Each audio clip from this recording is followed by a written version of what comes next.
मस्जिद के अंदर कैसे हत्यारे पहुंच गए, कैसे किसी को शक नहीं हुआ। सवाल ये है कि क्या मौलाना की पत्नी और बच्चियों की चीखें किसी ने ना सुनी या वो मदद के लिए भागी नहीं। इन सभी सवालों के जवाब अब मिल गए हैं। दरअसल इस गांव के एक मस्जिद के ऊपर मौलाना इब्राहिम का एक कमरे का घर था। मौलाना मस्जिद के अंदर बच्चों को नमाज पढ़ाते थे, साथ ही तालीम भी देते थे। ऐसा ही कुछ वारदात के दिन हुआ। सुबह 9 बजे मौलाना इब्राहिम बच्चों को तालीम दे रहे थे। किसी बात पर इब्राहिम ने 2 बच्चों की पिटाई कर दी और फिर उन्हें अफगानी विदेश मंत्री के स्वागत के लिए सहारनपुर के देवबंद जाना था, इसलिए बच्चों की पिटाई के बाद ही वो घर से तुरंत निकल पड़े। मौलाना को अंदाजा भी नहीं था कि जिसे वो बच्चा समझ रहे हैं वो शैतान बन जाएंगे। मौलाना इब्राहिम की मार दोनों नाबालिग छात्रों के शरीर से ज्यादा दिमाग पर घाव कर गया। दोनों के दिमाग पर बदले का भूत चढ़ गया। दोनों की उम्र 14 से 15 साल बताई जा रही है, लेकिन जुर्म किसी शातिर हत्यारों जैसा किया है। दोनों छात्र मस्जिद से निकल तो आए, लेकिन उनके दिमाग में बदले की प्लानिंग चल रही थी। दोनों मस्जिद से चले जाते हैं और इस सब के बीच पूरा कमरा खून से सना हुआ था। बच्चियां अभी भी सदमे से निकल नहीं पाई हैं। आनन फानन में बच्चियां मस्जिद से निकली और परिवार वालों को पूरी बात बताई, जिसके बाद पूरा गाँव इकट्ठा हो गया।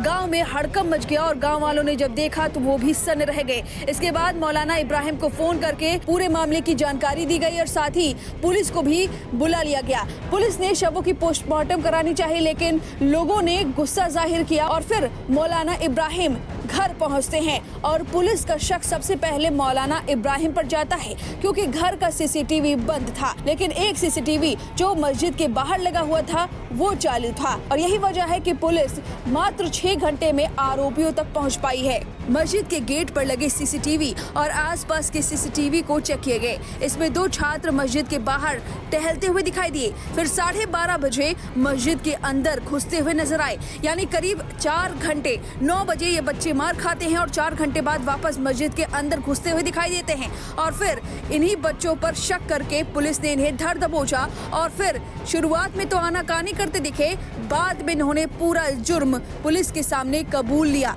पुलिस के सामने बच्चों ने बताया कि इन्होंने मारा था और इसी का बदला उन्होंने उनके परिवार को खत्म करके किया है। मतलब इन दोनों छात्रों ने कोई कसर नहीं छोड़ी, छुरा हथौड़ी सबसे वार कर लिया कि कोई चांस ना बचे कि परिवार जिंदा रहे। और इसके बाद भी नाटक करते रहे। जब भीड़ जुटी तो ये भी फूट फूट कर रोने लगे, जिस पर शक ना हो। जी हाँ, ये पूरा दावा किया जा रहा है और पुलिस ने फिर उसके बाद हिरासत में लिया और अब बताया जा रहा है कि यही मुजरिम है, यही हत्यारे हैं।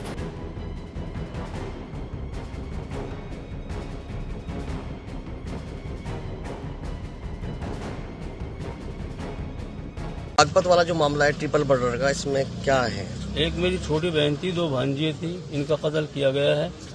हम ये रिक्वेस्ट करते हैं कि उनका खुलासा किया जाए।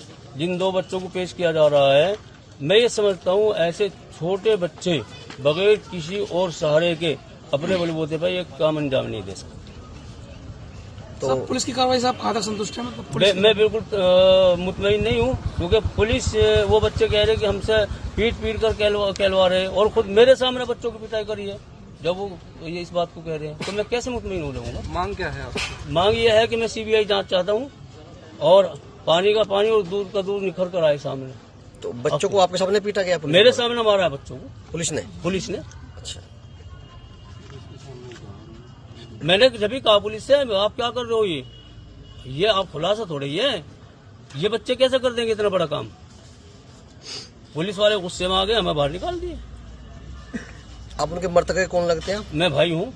दिनांक 11 अक्टूबर 2025 को थाना दोगट अंतर्गत ग्राम गांगनौली में सूचना मिली कि एक मस्जिद जिसके ऊपर एक कमरे पर मस्जिद के मुफ्ती साहब अपने पत्नी और 2 बच्चों के साथ रहते थे और मुफ्ती कहीं किसी काम से बाहर गए हुए थे, तो वहाँ पर उनकी पत्नी और दोनों बच्चों का शव मिला।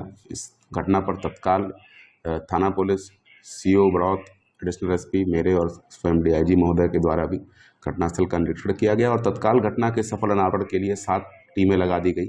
फील्ड यूनिट के द्वारा भी मौके से आवश्यक फिंगरप्रिंट्स और डीएनए साक्ष्य उठाए गए और लगातार जो 7 टीमें थी उन्होंने बड़े कम अवधि के अंदर वीडियोस को देख के 2 संदिग्धों को चिन्हित किया और जिनसे जब पूछताछ की गई तो ज्ञात हुआ कि ये दोनों बच्चे जो बाल अपचारी हैं, ये उसी मस्जिद के नीचे मौलवी से तालीम हासिल करते थे और मौलवी इनकी अक्सर पिटाई कर देता था, जिसके कारण क्षुब्ध होकर इन्होंने इस घटना की योजना बनाई और ये घटना कारित की।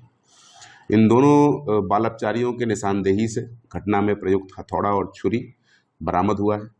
जानकारी में ये आया कि कल यानी दिनांक 10 अक्टूबर को इनमें से एक बाल अपचारी के साथ मुफ्ती ने पिटाई की थी और जिसके कारण उसने अपने दूसरे साथी को साथ लेकर ये पूरी योजना बनाई। और आज जब मुफ्ती किसी काम से बाहर गए हुए थे और उनका परिवार अपने कमरे में सो रहा था दोपहर 1 बजे के आसपास, तब इन्होंने इस घटना को अंजाम दिया और अंजाम देने के बाद वहाँ से वो फरार हो गए।